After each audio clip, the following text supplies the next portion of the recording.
कुछ दिनों में कश्मीर में कुछ बहुत बड़ा होने वाला है। मूडी ने ना बड़ी अच्छी इत्थे दाढ़ी रखी हुई सी। वो जितना भी स्टाइलिश होए ਉਹਦੀ ਜਿਹੜੀ ਪਿਲੋ ਟਾਕ ਹੈ ਨਾ ਉਹ ਸਾਡੇ ਤੱਕ ਪਹੁੰਚ ਜਾਂਦੀ ਹੈ। ਇਹ ਤਾਂ ਐਕਸਰਸਾइज भी बड़ी करता है मूडी। आने योगा शोगा करता योगा वोगा है, नाल मोर शोर बिठा के और बड़ा एक तो होगी ना नॉर्मल आत्मा होगी, फिर महाआत्मा होगी, उतार फिर आप कह लेंगे वेरी क्लोज टू जो उनके गॉड्स हैं, मतलब कोई 15-16 लाख गॉड्स है तो उसमें मूडी साहब को भी दर्जा मिल जाएगा, तो उस तरफ जा रही हैं चीज़ें।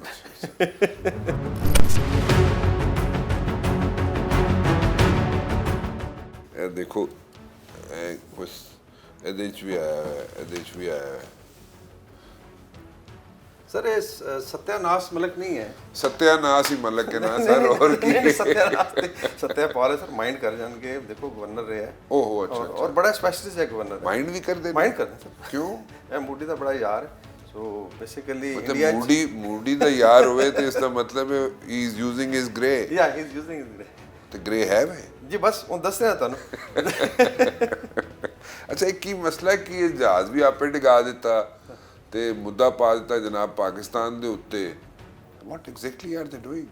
ਉਹ ਇੰਡੀਅਨਸ ਦਾ ਕੀ ਮਤਲਬ ਕਿ ਪੋਲੀਟੀਕਲ ਗੇਨ ਕਰਨ ਵਾਸਤੇ ਜਾਂ ਵਾਟ? ਉਹ ਤੁਹਾਨੂੰ ਪਤਾ ਹੋਏਗਾ ਨਾ ਜਦੋਂ ਇਹਨਾਂ ਦਾ ਪੁਲਵਾਮਾ ਚ it happened, basically terrorist attack हुआ था, तो ये Satyapal Malik was the governor, अच्छा उसका इंडियन ऑक्युपाइड कश्मीर का, और उसके टाइम पे उसमें हुआ ये था कि इसने फोरवॉर्न भी किया था इनको कि आपका कोई 80-90 गाड़ियों का काफिला है, 2500 CPRF का बंदा मूव कर रहा था, श्रीनगर की तरफ आ रहे थे फ्रॉम जम्मू से, तो रोड कॉन्वॉयज और हालात थोड़े ख़राब थे 2019 की जनवरी के बाद, तो इसने फोरवॉर्न किया जी कि टेररिस्ट अटैक हो सकता है, तो आप जो है लिफ्ट के लिए जहाज़ दे दें, इनके पास हैं बड़े लिफ्टर जो जहाज़ हैं लॉजिस्टिक्स वाले, तो सेफली आ जाएंगे। तो एक तो उसको डिनाई किया गया, डिफेंस मिनिस्टर ने भी किया, मोदी ने भी किया और दोवल ने भी कर दिया ਕੀ ਮਤਲਬ ਜਹਾਜ਼ ਹੀ ਨਹੀਂ ਦਿੱਤੇ? जहाज़ नहीं देते बिकॉज मोस्ट प्रॉबली उन्होंने है सी जहन कि शायद दे हैड समथिंग जो फॉल्स फ्लैग होता है।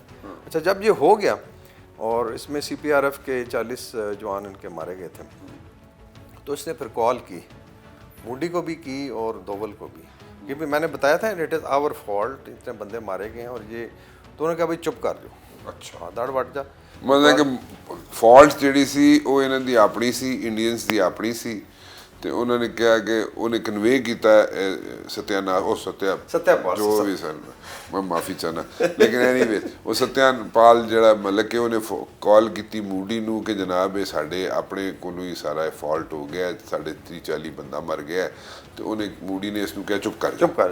तो ये हूँ बेसिकली इन्हें डिस्क्लोज जाके जस्ट डन इट नाउ भी, करण थापर के साथ इसका इंटरव्यू था इस पे वायर पे, जिसमें सारा इसने डिस्क्लोज किया है कि जी ये इस तरीके से मैंने थापर का बड़ा जबरदस्त बड़ा वो निकलवा लेता है चीज़ें, वो निकलवा भी लेते हैं, थापर बहुत जबरदस्त आदमी।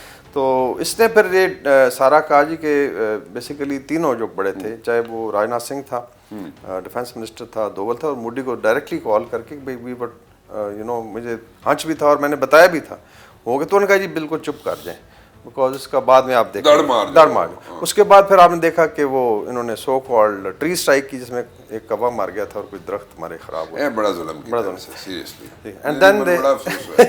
नहीं ਇੱਥੇ ਉਹ ਜ਼ਮਾਨੇ ਤਾਂ ਯਾਦ ਹੈ ਅਸੀਂ ਬੂਟੇ ਤੇ ਬੂਟੇ ਲਾਈ ਜਾ ਰਹੇ ਸਾਂ, ਤੇ ਇਹ ਜਨਾਬ ਸਾਡਾ ਦਰਖਤ जी जी बिल्कुल ट्री नामी साड़ी चल रही थी, और उसके अंदर जो है इन्होंने एनवायरमेंटल बड़ा एहतजाज किया है। बल्कि एक कौवा जाके लगा भी था राजस्थान में, का जहाज गिरा था, तो उसका ये था कि revenge of the crow, crow के रिश्तेदार या कज़न था, उसने जाकर किया मैं छड़ना नहीं। तो इसी तरह इनका पीछे उसके बाद फिर एक फॉलोअप में ये डिस्क्लोज हुआ था कि इनका अर्नब गोस्वामी आपने देखा होगा रिपब्लिक पे, बड़ा जोकर सा है, मैं कितने देख रहे सारे जोकर मैं ही देखने ने ब्रिगेडियर साहब ਤੁਸੀਂ ਬਾਦਸ਼ਾਹ ਆਦਮੀ, ਸਾਰਾ ਮੁੱਦਾ ਮੇਰੇ ਤੇ ਪਾ ਦੇ, ਜਿੰਨਾ ਜੋਕਰ ਉੱਤੇ ਇਕੱਠਾ होया है वो सारा मेरे जिम्मे पाई जा रहे। अच्छा ये जो है पुलवामा के इंसिडेंट के बाद 23 जनवरी को बेसिकली ये उसकी कॉल पकड़ी गई थी, अच्छा इंटरसेप्ट हुई व्हाट्सएप की गुफ्तगू थी, और उसमें वो डिस्क्लोज कर रहा था कि कुछ दिनों में कश्मीर में कुछ बहुत बड़ा होने वाला है, तो आगे वाला बंदा पूछता है क्या होने वाला है, कहता है कि समथिंग बिग और उसका बड़ा फ़ायदा होगा मोदी साहब को इलेक्शन में, पोलिटिकल गेन। और फिर 4 दिन बाद इन्होंने बालाकोट वाली स्ट्राइक की, जिसके अंदर फिर बाद में स्विफ्ट टॉर्ड गया और इनका अभिनंदन साहब को भी पकड़ा गया, और वो इनके जहाज़ शूट डाउन हुए, अपने ही जहाज़ फिर आपने वो देखा होगा एक हेलीकॉप्टर अभी एक ग्रुप कैप्टन का कोर्ट मार्शल हुआ है कि जी अपना ही हेलीकॉप्टर गिरा दे, तो काफ़ी आई थिंक चार मैंने समझ नहीं आई, कोई अफरा तफरी पै जाती है, कोई पैनिकी हो जाते हैं, की होंगे कि अपने जहाज डिगाने शुरू कर देते हैं। सर इनका बजट आप देखें ना सर, अभी तो मेरे ख्याल $80 बिलियन के पास पहुंच गया। ज़्यादा शोर मचता है पाकिस्तान का बहुत ज़्यादा, तो कंपेयर हमारे से 10 गुना ज़्यादा। लेकिन ऑन ग्राउंड अगर इनकी ट्रेनिंग देखें, इनके पायलट्स की देख लें, इनके जो गनर्स हैं, एयर डिफेंस वाले हैं, कभी इनका ब्राह्मोस गलती से चल पड़ता है और आके जो वो गिर जाता है यहाँ पे खाने वाले के पास। तो ये बेसिकली ट्रेनिंग का ये हाल है। बट आई से कि they have become an embarrassment to their arm suppliers, और सारे परेशान हैं, चाहे रशियंस हैं, को जहाज़ तो उनके गिरते हैं तो बेइज्जती होती है जी कि रशिया का जहाज़ है वो ठीक है, या लेट्स से मिराज के साथ हो जाता है, या कोई सबमरीन है, कभी इनकी सबमरीन में आग लग जाती है। तो there lot of issue with their officer cadre जो ट्रेनिंग का है। तो आई थिंक उसको ठीक करने की ये जरूरत ट्रेनिंग किथों कराने ने? सभी इनके इंस्टीट्यूशन तो मतलब बेशुमार इनकी अकेडमियाँ नहीं, हैं। But what's wrong with their institutions, training असल में मोटिवेशन का भी फुकदान है। अगर आप देखें तो उसमें इनका जो अभी जिस तरह है लेफ्टिनेंट कर्नल और विंग कमांडर लेवल बहुत ज़्यादा रिटायरमेंट लेते हैं लोग, people don't want to serve, और उसमें बड़े इन्होंने इंसेंटिव्स भी दिए हैं, तनख्वाहें भी बढ़ाई हैं, लेकिन लोग कहते हैं जी कि बिकॉज में 5-6 डिप्लॉयमेंट इंडियन फौज काम ही नहीं काम ही नहीं करना। अच्छा। तो ਇਹ ਹੁਣ ਦੇ ਵੱਡੇ ਵੱਡੇ ਮਸਾਇਲ ਨੇ ਸਰ। ਤੇ ਹੁਣ ਦੇਖੋ ਉਸ ਤੋਂ ਬਾਅਦ ਲੇਕਿਨ ਇੰਟਰਸਟਿੰਗ ਇਹ ਹੈ ਕਿ ਪਾਕਿस्तान में इस पे डिस्कशन नहीं हो रही।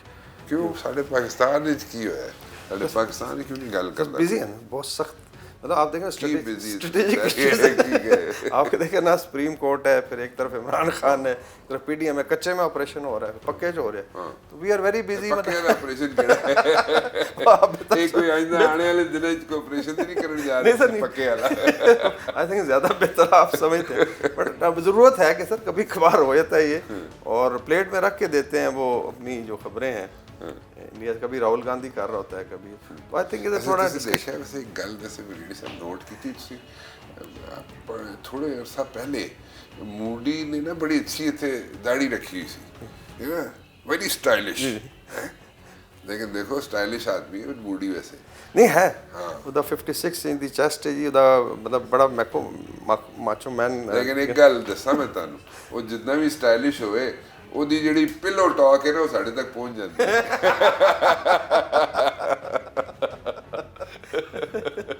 ਅੱਛਾ ਇਹ ਤਾਂ ਐਕਸਰਸਾਈਜ਼ ਵੀ ਬੜੀ ਕਰਦਾ ਬੂੜੀ। आने योगा शोगा करता है, नाल मोर शोर बिठा के और बड़ा की करके मोर होता है सर उसका, उसके जो पेट्स हैं ना उसमें, और मोर पे फिर बड़े कार्टून भी बने कि उसका जो पेट है मोर है, बिकॉज उसमें फिर वो उसको basically Rishi Maharshi you know जो है ये भी उसके टाइटल्स हैं कि ये बेसिकली ये एक्चुअली इसको भी अवतार के स्टेट पे ले जाएंगे। कि जी जो है मुझे अवतार दी स्टेट की होती है, ਤੁਸੀਂ ਐਡੀ मुश्किल लेते हिंदी दे लफ्ज यूज करने शुरू कर दे, मेरे तू लग जाते बस वो स्टेजेस है ना सर, आपका एक तो होगी ना नॉर्मल आत्मा होगी, फिर महाआत्मा होगी, अवतार फिर आप कह लेंगे वेरी क्लोज टू जो उनके गॉड्स हैं, मतलब कोई 15-16 लाख गॉड्स है, तो उसमें मोदी साहब को भी दर्जा मिल जाएगा, तो उस तरफ जा रही हैं चीज़ें। उस पास जा रहे सी मतलब हुण जो इलेक्शंस आ रहे हैं ਉਹਦੇ ਵਿੱਚ मेरे ख्याल से फिर मूडी जित जाएगा।